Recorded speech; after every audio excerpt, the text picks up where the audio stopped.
Hi, biryani ഇഷ്ടമുള്ളവരാണെങ്കിൽ ഉറപ്പായിട്ടും try ചെയ്യേണ്ട ഒന്നാണ് കേട്ടോ ആമ്പൂർ ബിരിയാണി. അപ്പോൾ ഇന്ന് നമുക്ക് ആമ്പൂർ ബിരിയാണി ഉണ്ടാക്കുന്നത് നോക്കാം. അടികട്ടിയുള്ള പാത്രത്തിൽ ആദ്യം 2 ടേബിൾ സ്പൂൺ ഓയിലും 1 ടേബിൾ സ്പൂൺ നെയ്യും ചേർത്ത് കൊടുക്കാം. എന്നിട്ട് ഇത് ചൂടായി വരുമ്പോൾ മുഴുവനോടുള്ള സ്പൈസസ് ഒക്കെ ചേർക്കണം. 2 കഷ്ണം പട്ട, 4 ഗ്രാമ്പു, കുഞ്ഞു തക്കോലം, ബേ ലീഫ്, ജാതിപത്രി, 2 ഏലക്കായ, ഇതൊക്കെയാണ് ചേർത്തിട്ടുള്ളത്. ഇനി വേറെ ഗരം മസാലയോ ബിരിയാണി മസാലയോ ഒന്നും ഇതിലേക്ക് ചേർക്കില്ല. അപ്പോൾ ആദ്യം ചേർക്കുന്ന സ്പൈസസ് ഒക്കെ ആവശ്യത്തിനുള്ളത് എടുക്കണം. മസാലയൊക്കെ ഒന്ന് ചൂടായിട്ടുണ്ട്. ഇനി ഇതിലേക്ക് 3 മീഡിയം സവാള അരിഞ്ഞതാണ് ചേർത്തിട്ടുള്ളത്. അപ്പോൾ ഈ സവാള നല്ലപോലെ തന്നെ വഴറ്റിയെടുക്കണം. ചെറിയൊരു ഗോൾഡൻ കളറിലാണ് വഴറ്റേണ്ടത്. ഈ സവാളയൊക്കെ നല്ലപോലെ തന്നെ വാടി വന്നിട്ടുണ്ട്. ഈ സമയത്ത് ഇഞ്ചി വെളുത്തുള്ളി പേസ്റ്റ് ചേർക്കണം. അപ്പോൾ 1 ടേബിൾ സ്പൂണിൽ ഇഞ്ചി ഫൈനായിട്ട് ചതച്ചതും 1 ടേബിൾ സ്പൂണിൽ വെളുത്തുള്ളി ഫൈനായിട്ട് ചതച്ചതും ചേർത്തിട്ടുണ്ട്. എല്ലാം നല്ലപോലെ വാടി ഇപ്പോൾ ഒരു ഗോൾഡൻ കളറിലേക്ക് ആയിട്ടുണ്ട്. ഈ സമയത്ത് 2 തക്കാളി അരിഞ്ഞത് ചേർത്ത് കൊടുക്കാം. തക്കാളിയൊക്കെ മിക്സ് ചെയ്ത് വഴറ്റി ഇതും ഒന്ന് വെന്ത് വരണം. വേഗാവാനായിട്ട് മൂടി വയ്ക്കാം. ഇടയ്ക്കൊന്ന് തുറന്നിട്ട് ഇളക്കിയെടുത്താൽ മതി. ഇപ്പോൾ തക്കാളിയൊക്കെ നന്നായിട്ട് വാടിയിട്ടുണ്ട്. ഇനി നമുക്കിതിലേക്ക് വേറെ പൊടികളൊന്നും വേണ്ട. മുളക് അരച്ച പേസ്റ്റ് ആണ് കേട്ടോ വേണ്ടത്. നല്ലൊരു കളറിനായിട്ട് കാശ്മീരി മുളകാണ് നല്ലത്. കാശ്മീരി മുളക് 6-7 ഒക്കെ എടുക്കാം. അതല്ല നാടൻ മുളകാണെങ്കിൽ ഒരു 3-4 എണ്ണം മതി.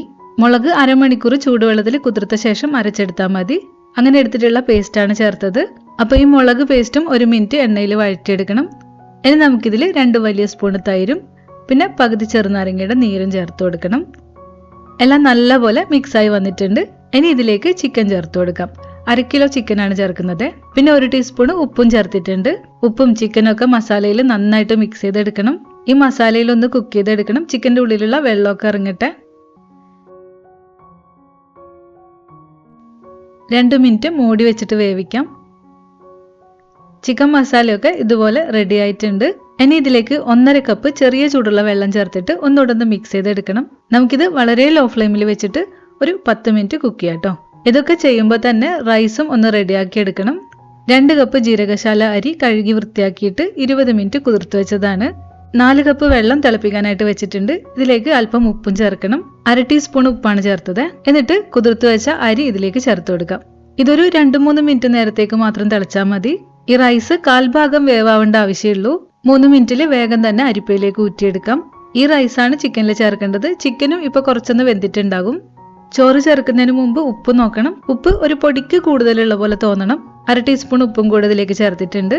മിക്സ് ചെയ്ത ശേഷം റൈസൊക്കെ ഇതിലേക്ക് ഇട്ട് കൊടുക്കാം. ഇതിപ്പോ അടിയിന്നേ കൂട്ടിയിട്ട് മിക്സ് ചെയ്യരുത്. ചിക്കന്റെ ഗ്രേവി മാത്രമായിട്ട് മുകളിൽ പതുക്കെ മിക്സ് ചെയ്താൽ മതി. വീണ്ടും മൂടി വെച്ചിട്ട് ലോ ഫ്ലെയിമിൽ ഒരു 6 മിനിറ്റ് നേരത്തേക്ക് വയ്ക്കാം.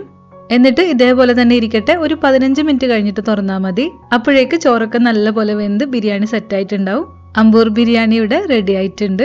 അച്ചാറും പപ്പടവും തൈരും ഒക്കെ ഇതിന് സൈഡ് ഡിഷ് ആയിട്ട് എടുത്താൽ മതി. ഇത് വേറൊരു പാത്രത്തിൽ മാറ്റിയിട്ടുണ്ട്. റൈസും ചിക്കനും ഒക്കെ നല്ല സോഫ്റ്റ് ആയിട്ടാണ് ഉള്ളത്. നല്ല ടേസ്റ്റുള്ള ബിരിയാണിയാണ്. വീട്ടിൽ ട്രൈ ചെയ്ത് നോക്കണം. അപ്പോൾ മറ്റൊരു റെസിപ്പി ആയിട്ട് വീണ്ടും കാണാം.